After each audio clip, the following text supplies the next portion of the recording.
Ish-kryeministri Nikola Gruevski sot u morë në pyetje nga gjykata penale si i dyshuar nga specialja për rënimin e objektit Kosmos.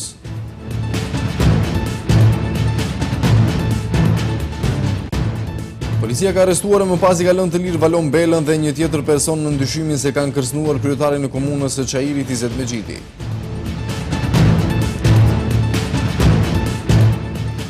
Ngushtohen afatet për arritjen e një marrëveshjeje të re mes partive për reformën zgjedhore dhe krijimin e kushteve që zgjedhjet të jenë të pranuara ndërkombëtarisht. Shikues të televizionit Shenja denoncojnë trajtimin jo human në spitalin e qytetit. Pacientët me sëmundje të rënda e presin mjekun me orë të tëra.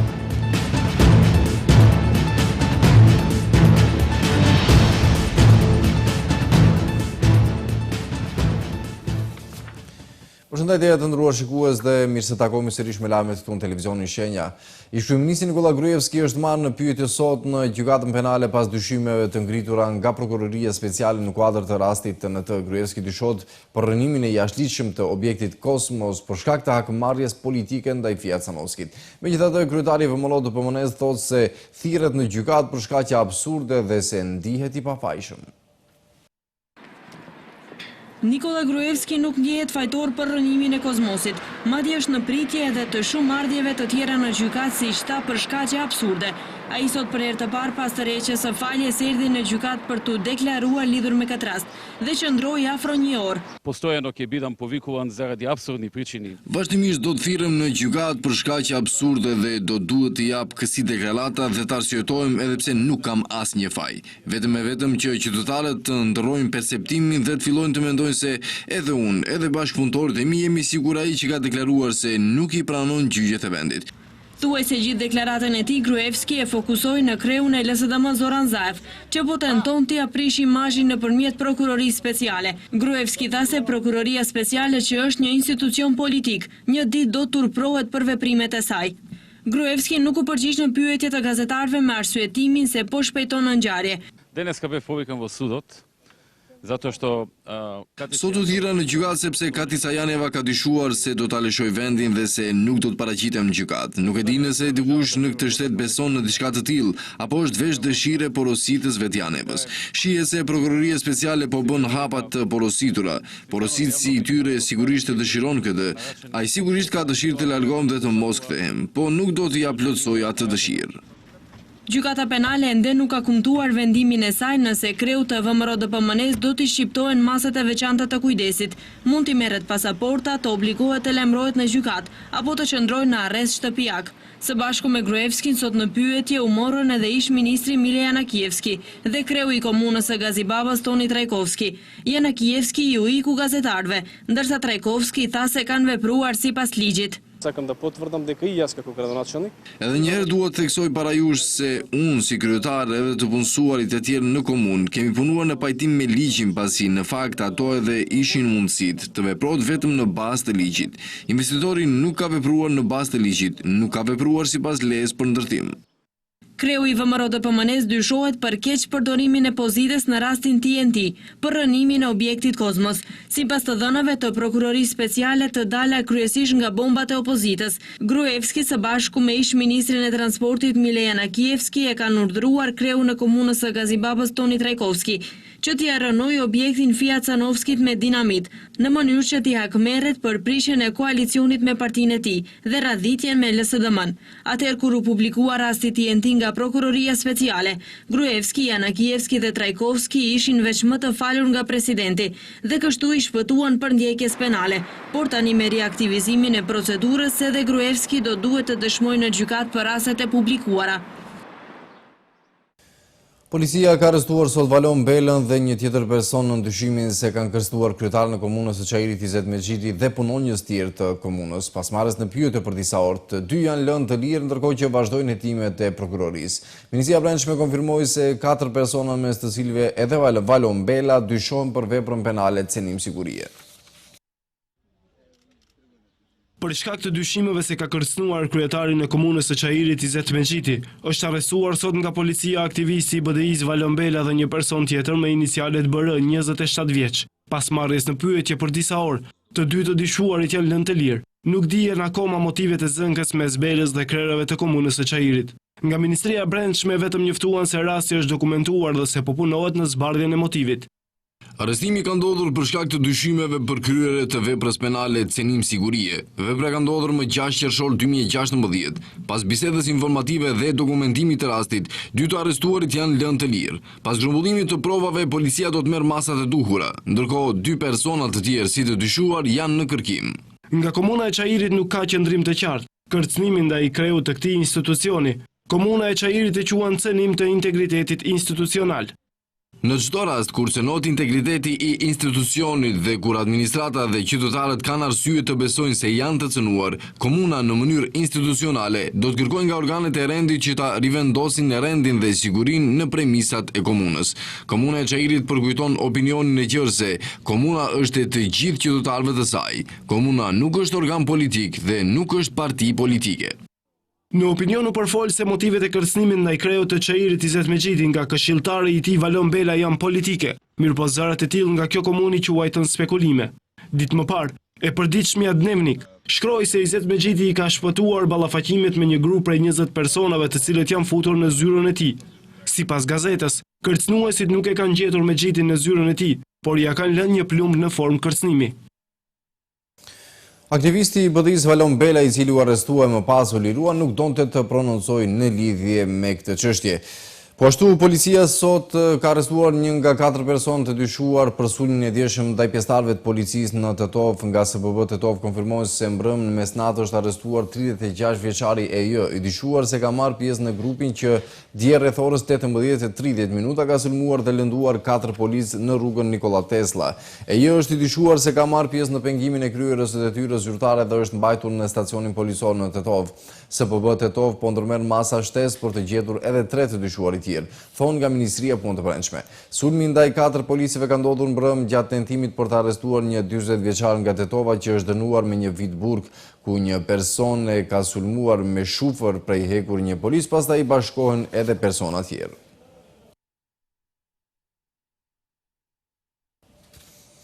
Vazhdojmë mëtej me zhvillimet të tjera nga vendi. Ngushtohen afatet për arritjen e një marrëveshjeje të re mes partive për reformën zgjedhore dhe krijimin e kushteve që zgjedhjet e ardhshme të jenë të pranuara ndërkombëtarisht. Në mars dhe prill të vitit të ardhshëm duhet të mbahen zgjedhjet lokale për të cilat po ashtu kërkohen të njëjtat kushte. Partive ju mbeten vetëm 7 muaj kohë për të marrë vesh për reformat të zbatohen pra për zgjedhjet lokale, por nëse ato mbahen bashkë me zgjedhjet parlamentare, atëherë ky afat ngushtohet në 3 muaj dhe deri në tetor gjithçka duhet të jetë gati para formimit të qeverisë teknike.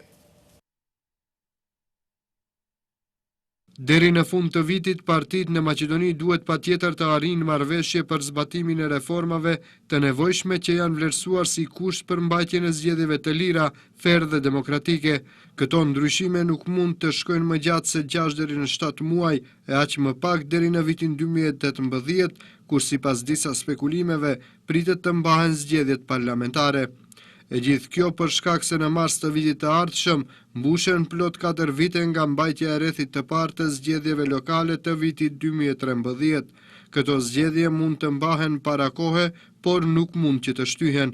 Ato do të duhet të mbahen në afatin e parapar ligjor dhe nuk ka hapësirë për negociata shtesë mes partive për kushtet dhe ndryshimet e nevojshme të cilat u bën shkak për shtyerjet e njëpasnjëshme të zgjedhjeve parlamentare.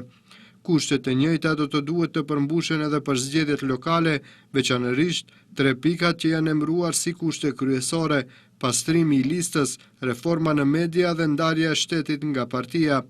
Duke patur parasysh kalendarin zgjedhor, rezulton që këto kushte duhet të përmbushen më së voni 60 ditë para mbajtjes së zgjedhjeve apo deri në muajin janar, nëse rrethi i parë i zgjedhjeve mbahet në muajin mars. Por kjo periudhë, e cila vetëm për zgjedhjet lokale ka hapësirë prej 7 muajve, ngushtohet edhe më shumë nëse partitë përcaktohen për skenarin e shumë përfolur që bashkë me zgjedhjet lokale të mbahen edhe ato parlamentare. Në këtë rast, sipas marrëveshjes së Përzhinos, 6 muaj para zgjedhjeve parlamentare apo më saktësisht që nga muaji tetor, Maqedonia duhet të udhëhiqet nga një qeveri teknike e cila do të merret vetëm me organizimin e zgjedhjeve. ndërkaq që sot partive ju mbeten edhe jo më shumë se 3 muaj që të arrin marrëveshje për reformat e nevojshme dhe zbatimin e tyre. Mos përmbushja e reformave të shumë përfolura vetëm mund ta thellojë krizën politike nëse këto zgjedhje opozita vendos t'i bojkotoj. Zgjedhjet e fundit lokale u mbajtën në vitin 2013, rrethi i parë më 24 mars, ndërsa rrethi i dytë më 7 prill. Mbajtja e zgjedhjeve të dy fishta nuk do të jetë risi në Maqedoni, pasi në vitin 2014 u mbajtën zgjedhjet parlamentare në të njëjtën ditë me rrethin e dytë të zgjedhjeve presidenciale, ndërsa më 2009 janë mbajtur bashk zgjedhjet lokale dhe ato presidenciale. Vazhdon heshtja e funksionarëve shqiptar lidhur me mospranimin e 22 shqiptarëve në konkursin e fundit për policë. As zëvendës ministri punë të brendshme Hakim Nuhiu dhe as ai financave Gzim Beadini nuk prononcojnë lidhur me këtë temë. Janë bërë tashmë 20 ditë që kur Ministria e Brendshme u premtoi se u kanë firmosur vendimet dhe pritet vetëm miratimi nga Ministria e Financave. Policët e papunësuar shqiptar vazhdojnë të lihen në harrez nga zëvendës ministrat e BDI-s. Edhe zëvendës ministri i punëve të brendshme Hakim Nuhiu, edhe ai i financave Gzim Beadini vazhdojnë të heshtin për 22 shqiptarët, të cilët edhe pse e përfunduan të gjithë trajnimin dhe u betuan, në fund u lanë në rrugë. Televizioni Shenja tashmë disa ditë kërkon qëndrimet e dy zëvendës ministrave, por ata janë të pakapshëm. Edhe sot, nga kabineti i zëvendës ministrit Hakim Nuhiu, u shprehën se zëvendës ministri është i njoftuar se kërkojnë prononcim, por se është tepër i zënë me punë dhe me palë, ndërsa as pak nuk përgjigjen nga kabineti i zëvendës ministrit të financave Gzim Beadini. Në bisedë me disa nga kadetët shqiptar, ata thanë se ende nuk kanë marrë asnjë përgjigje prej asnjërës ministri, ndërsa nuk dëshirojnë të flasin para kamerave për shkak se, siç shprehen ata, mos u shkaktohen presione nga partitë në pushtet. Më 19 maj, Ministria e Punëve të Brendshme u dha vendime 400 policëve, por në to nuk u gjet vende edhe për 34 kadet, 22 prej të cilëve shqiptar, e të cilët paraprakisht kishin përfunduar trajnimin 1 vjeçar dhe ishin betuar për detyrën e tyre. Më 20 maj, ata protestuan para Ministrisë së Punëve të Brendshme dhe u pranuan nga autoritetet në bisedë ku qëndruan 4 orë. Ministria e Punëve të Brendshme u kishte premtuar se i kishte nënshkruar vendimet e tyre, ndërsa tani duhet ata t'i miratojnë Ministria e Financave, por pa u treguar afat se deri kur duhet të marrin vendimet e punës. Tash, edhe pas 20 ditëve të premtimit nga Ministria e Brendshme se kanë përfunduar procedurën për punësim dhe se së shpejti do të kryhet punë edhe në Ministrinë e Financave, ende nuk ka asnjë rezultat. Në spitalin e qytetit, pacientët e kanë pritur mjekun me orë të tëra. Në njërën prej videove amatore dërguar televizioni Shenja, shihet dera e mbyllur e ordinancës dhe motra medicinale që nuk e di se ku gjendet mjeku. Pacientët kanë kërkuar edhe ndihmë nga drejtoresha e spitalit, por ajo gjatë tërë ditës ka qenë në mbledhje. Shikues të televizionit Shenja denoncojnë trajtim jo human në spitalin e qytetit. Sipas informatave dhe videove amatore të dërguara në adresën tonë, pacientët me sëmundje të rënda në ambulantën vaskulare presin më shumë se 5 orë ardhjen e mjekut. Kjo gjë i irriton ata tejmase dhe kërkojnë nga motrat medicinale që të sigurojnë mjekun, pasi nuk mund të presin dyerve të spitalit në gjendje të tillë të rëndë shëndetësore. Në njërin prej videove amatore shihet dera e mbyllur e ordinancës dhe motra medicinale që nuk e dinë se ku gjendet mjeku. Nije gore toga, iskreno nije gore. Kako da ćemo go šta? Prvo, ja sam sestra, kako da. Vidite pa sam odgovorna za vašu jasno. Ja sam da pomogne me, a vi možete čekate za doktor, će se Sada ajde tu da se. Znala sam, hajde. Ma ne može tuka, mora pomoći. Ide ja. Te glavno sad direktor. Da, inače nije tako što radite sestre, ja sam trojka, ajde da go rešimo problema.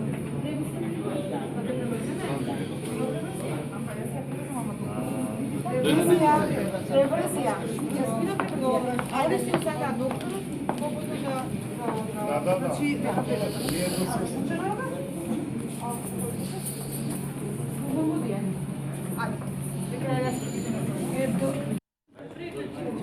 I da se osavaju, oni tu su blizani do sala. Koji se otelila? Gruevski? Mislim da je se otelila Тука не се прли. Да, повикам дека 10 часа операција само Груевски тоа е, иначе никој друг. Сега вие за доктор морате доктор, така? Па да, за доктора, види кој ќе старпит болка.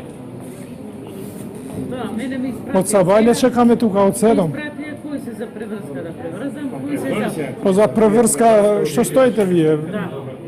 Джаве што стоите тука, не главниот тука. Да, треба да ве види да ви каже. Па види колку е сатот. Ај седи ти од 8 до 12 тука. Ама не е до мене, сега господине, не е до мене. Ја Па до кој е? Има ли некој тука одговорен? Иди ти таму горе види, дали заврши таа... Ама јас од горе се симнам. Од горе ме пратија мене да се симнам за да бидам во амбуланс. Edhe pse video është filmuar më herët dhe në video thuhet se pacientët po presin që prej orës 8 deri në orën 12. Burimi jon thotë se pritjet kanë vazhduar edhe gjatë orëve të pasdites, të përcjellura me nervozizëm dhe tentim për të takuar me drejtoreshën e spitalit, për të cilën pacientëve u është thënë se është në mbledhje.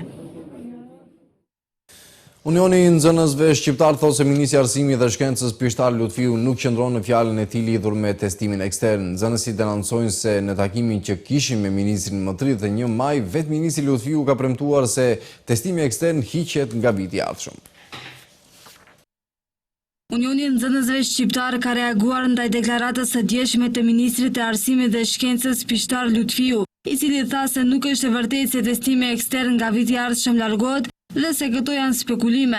Ata kanë përgënjeshtruar deklaratën e ministrit, duke thënë se kanë marrë premtim nga vetë ministri se testimi ekstern do të ndërpritet nga viti i ardhshëm. Në takimin e bën me ministrin e Arsimit më datë 31 maj të vitit 2016, në dorëzimin e kërkesave tona për disa prika kryesore kundër to ishte edhe testimi ekstern, vetë ministri e Arsimit është deklaruar se nga viti i ardhshëm do të largohet testimi ekstern.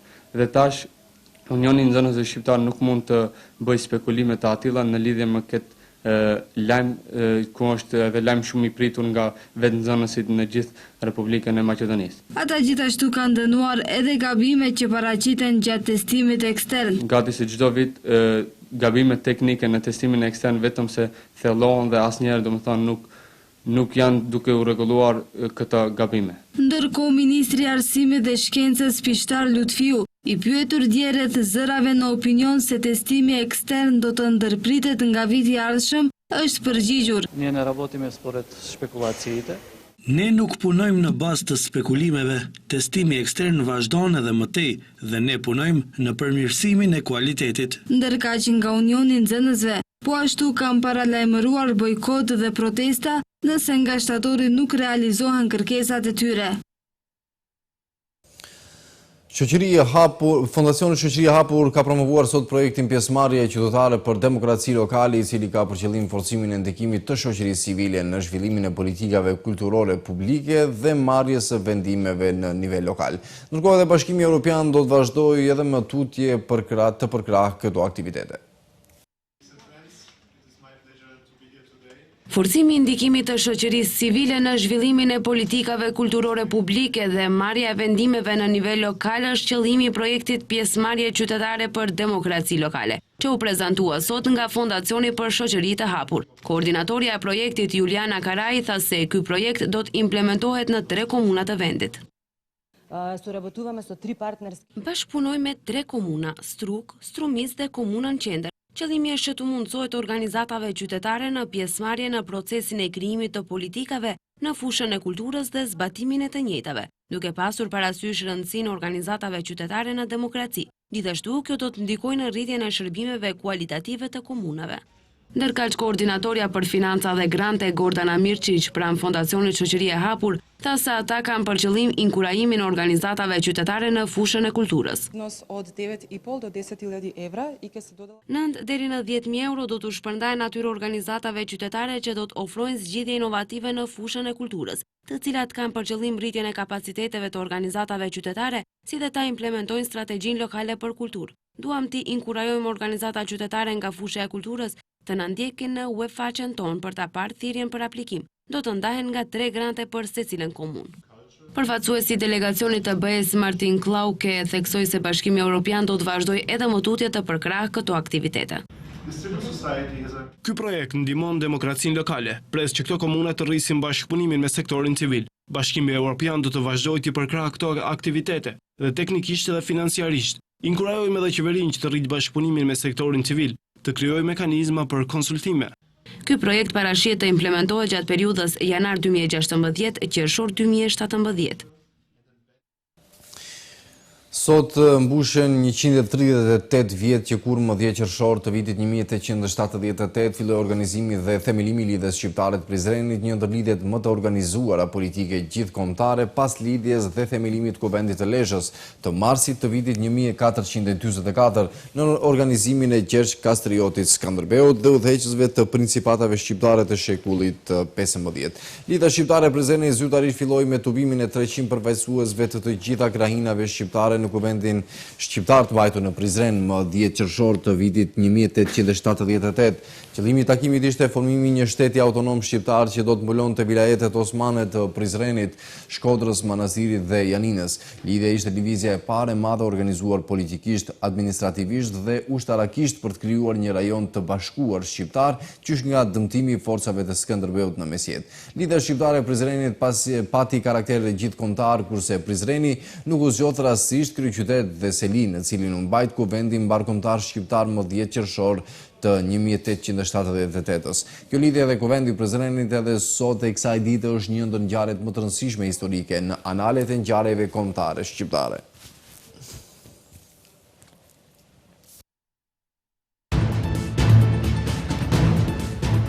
Qeveria e Kosovës në mbledhjen e mbajtur sot i ka dhënë mbështetje vazhdimit të mandatit të misionit e Euleksit edhe për 2 vite tjera.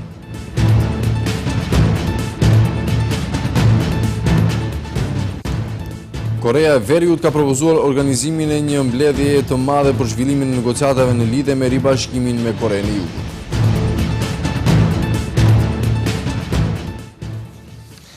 Do të vazhdojmë të me zhvillimet nga rajoni dhe skena ndërkombëtare. Qeveria e Kosovës në mbledhjen e mbajtur sot i ka dhënë mbështetje vazhdimit të mandatit të misionit të Bashkimit Evropian për sundim të ligjit EULEX edhe për 2 vite tjera. Zgjatja e mandatit të EULEX-it ka marrë mbështetjen me votat e ministrave të kabinetit qeveritar, duke miratuar projekt ligjin për katës i cili do t'i procedohet Kuvendit për miratim. EULEX është misioni më i madh i Bashkimit Evropian i shtrirë në një vend. Ky mision përveç kompetencave të caktuara ekzekutive në fushën e drejtësisë kryesisht merret me këshillimin dhe monitorimin e institucioneve të Kosovës në fushën e sundimit të rendit dhe ligjit. Nga puna praktike në Kosovë, EULEX-i kryesisht është marrë me hetimin dhe zgjidhjen e rasteve të cilësuara të nivelit të lartë që përfshin krimin organizuar dhe korrupsionin.